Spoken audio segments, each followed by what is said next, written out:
when you are responsible enough, you out, gotta say this, you out your parents' house. Okay, it's a shame to be with child in your parents' house, so you done became responsible enough and to start your own family. But no, the deception is, you gotta get rid of that baby. It's destroying your life. So, abortion. But the war is going on now. You got one group of the rulers of darkness of this world is saying, you know what? That was dumb as hell. If you kill all these kids, who gonna be our slaves? I'm telling you what I know. I'm telling you what I know.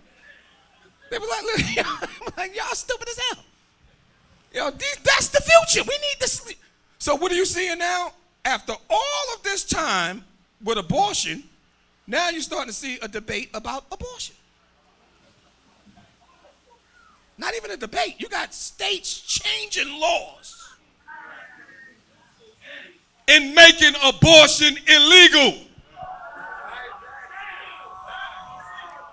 Across the board, abortion clinics are shutting down. Hi, everyone. I'm Anne-Marie Green. And I'm Vladimir Dutip. Missouri could become the first state in the country without an abortion clinic. It's a story you'll see first on CBSN. CBS News reporter Kate Smith has been following the story from the very beginning. Kate, you just sort of give us the latest on this announcement. So, Vlad and Marie, today's announcement comes from Planned Parenthood, and it comes after weeks of a back and forth with state officials and the clinic in Missouri. And if the license is set to expire on Friday, and if they don't renew it, there will be no more legal abortion in the state of Missouri. Clinic being shut down by the state attorney general. Patients learning the reason for the action today. Simon Shaykhed is getting answers, and he joins us now live on the West Side. Simon?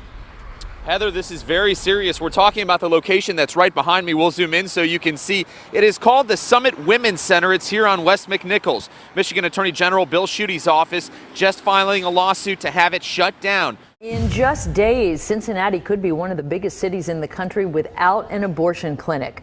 9 on your side's John Genovese is live in Mount Auburn, where the Elizabeth Campbell Surgical Center is facing closure. John? This is the largest and now only abortion clinic left in the city, and we're told if things don't get worked out with the state health department, by the end of next week, it will shut down. After all this time of killing all these babies, now all of a sudden, they morally right. Oh, listen, you're killing kids in the tribe messed up. Now you can't? No, it ain't. No, you just like... We at the point where we become so powerful. This is what the other side is saying. It's two sides. A house divided. The other side is beginning to say to the other side, we're at the point where we are too powerful. Nothing can happen to us. You can't. We need them as slaves. The other side is saying, listen, we got to keep this deception going. You forgot about their God?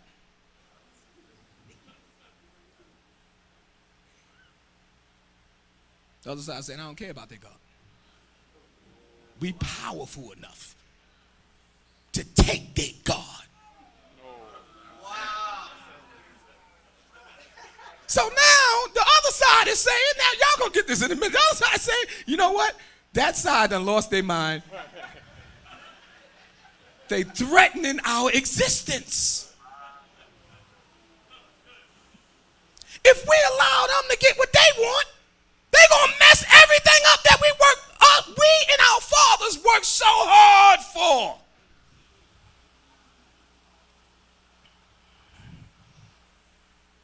Like I said, epidemics, pandemics, remember Ebola, remember all that stuff? All these diseases all of a sudden is coming back. Remember measles? Outbreak of measles is back. Ebola is all over the place. You got 1,000 Africans from the Congo. Yeah, I'm a servant of service. You can't even mention that cat without people start laughing. 1,000 Africans from the Congo made it into the country, is the report. No, now let me tell you what the truth is. 1,000 Africans from the Congo was let into the country. How you know it? How you see? What you did? You counted 1,000 as they was sneaking across the border? That's one. That's two. The Congo is where Ebola is rampant. And 1,000 is in America. 1,000.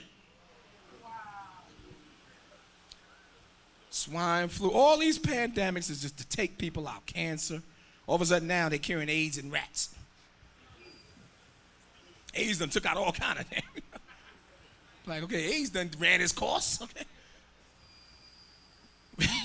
Bring out the syringe. You know, they ain't really getting the black community too much, okay? We got to get them. We got to get them on other things. So all of these changes. Everybody understand that? Because they're fighting. Even who they're gonna put in office to run the presidency of the United States. Now you can clearly see the fight. It's right there in your face. Everybody knows that Hillary Clinton was supposed to be the president of the United States. I really wish my mother could be here tonight. I wish she could see her daughter become the Democratic Party's nominee. Like I said, this is why I got to be on DVD, because some of y'all don't know. Y'all don't have a clue what's going on. She was supposed to be going up against Jeb Bush. Okay? It was certain. In Washington tonight, a lot of talk over that big political headline that broke today. Former Florida Governor Jeb Bush announcing he's actively exploring a presidential campaign. Many now asking, will this be Bush versus Clinton? The families have forged a certain bond over the years, former Presidents Clinton and H.W. Bush there in Kennebunkport at the Bush compound. But tonight, how many Americans are asking what Barbara Bush once asked and not so long ago? Aren't there other families? John Carl with the tape. Could it be Clinton versus Bush again? We had a Bush defeated by a Clinton, followed by another Bush. And after Obama, there's a Clinton almost certainly running, and now Jeb Bush. The son of that president, the brother of this one, is the first Republican to formally say he's exploring a run. I have no clue if I would be a good candidate. I hope I would be. I think I could serve well as president, to be honest with you, but I don't know that either. Jeb Bush has three big things going for him. Pero hay que reconocer que... Hispanics. He's fluent in Spanish and married to a Mexican-American. Florida. He's the popular former governor of a must-win swing state. Money. He's got support from the biggest Republican donors. Then out of nowhere came Donald Trump. Okay. Great again. So, ladies and gentlemen, I am officially running for President of the United States, and we are going to make our country great again.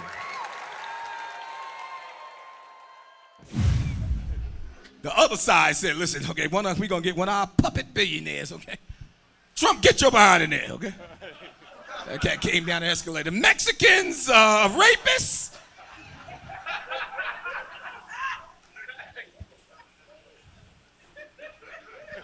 Let me give you the side. Campaign slogan, make America great again. What's the side? Let's go back to force. Let's go back to white people are superior. Let's go back to black people are nothing. Let's go back to the days where we're not politically correct. But we don't give a damn about what we say. Now tell me that, if that ain't Trump, then what is that? The other side saying, hell no! You're going to undo everything we did. So what do you see? What do you see? You see the fight. The other side calling this side a racist. The other side saying, shut the hell up, you're corrupt. The gloves off. So you could call it, if you want to follow it, you could call it the Trump side and the Hillary side. Even though they're puppets, that represents the two sides of the rulers of the darkness of this world and how they are against each other. Now let me explain something to you. These two sides were once close friends. They did all wickedness together. But when the gloves came off, they started pointing the finger at how wicked they both are. Start letting out tapes on Trump. Okay, he want to grab women by the genitalia. The first of 8 accusers publicly came forward Wednesday night of this week. Mindy McGilvery was one of them. For her, it was the presidential debate in St. Louis that prompted her to speak out. McGilvery couldn't believe what she had just heard. We hear Anderson Cooper ask him like a number of times, you know, is this something that you did? Did you grope women? Did you kiss them? And he just adamantly says no. I jumped off of my couch. And I was like, you're a liar. That's something else. Summer Zervos once appeared as a contestant on Trump's reality show, The Apprentice. After she was kicked off the show, Zervos was in talks with Trump about working for his company. He asked to meet her at the Beverly Hills Hotel. He came to me and started kissing me open-mouthed as he was pulling me towards him. I tried to push him away. I pushed his chest to put space between us, and I said, come on, man, get real. He repeated my words back to me, get real, as he began thrusting his genitals. He said, oh, y'all want to play? Y'all want to fight dirty? What about Bill Clinton? He's a serial rapist. Just weeks before the Iowa caucuses, it seems nothing is off limits. She was favored to win, and she got schlonged. She lost. She lost. Now, Donald Trump and Hillary Clinton are trading charges of sexism. She's playing the woman's card, and it's like, give me a break. And Trump is upping the ante, taking aim at Bill Clinton over his past infidelities and allegations of sexual harassment. I think he is fair game because his presidency was really considered to be very troubled, to put it mildly, because of all of the things that she's talking to me about. She's mentioning sexism. Today, Trump tweeting, if Hillary thinks she can unleash her husband with his terrible record of women abuse while playing the women's card on me, she's wrong.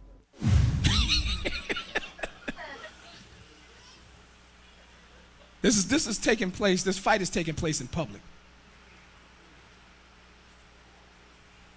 They you see them try to, even though they knew they wasn't going to take Trump down, but to try to scare him off, what do you see? Everybody else around him.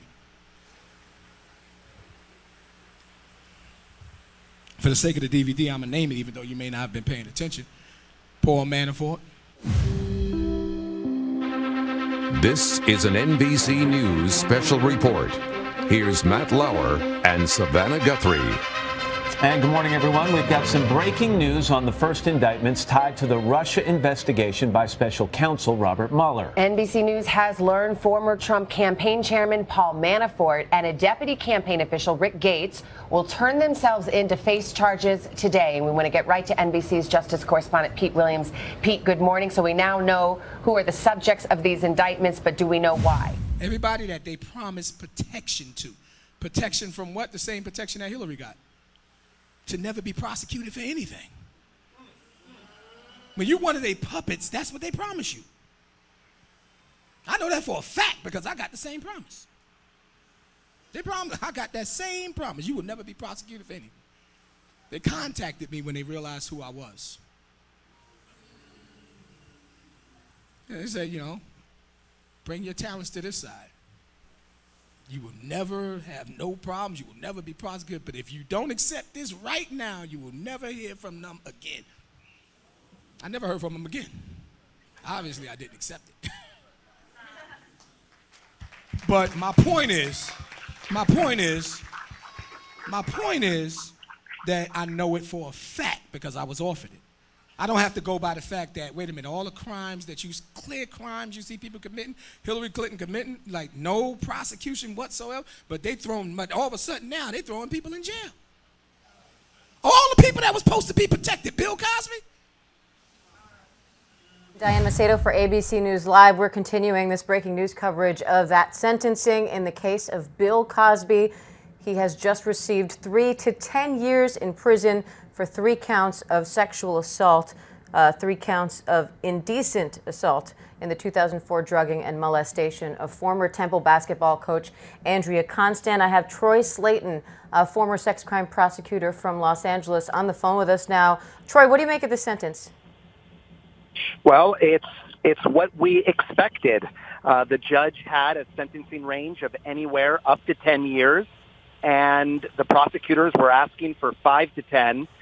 All 3 convictions were merged into one for the purposes of sentencing. And what this means for Bill Cosby is he won't even be eligible for parole until 3 years have elapsed. Supposed to be protected.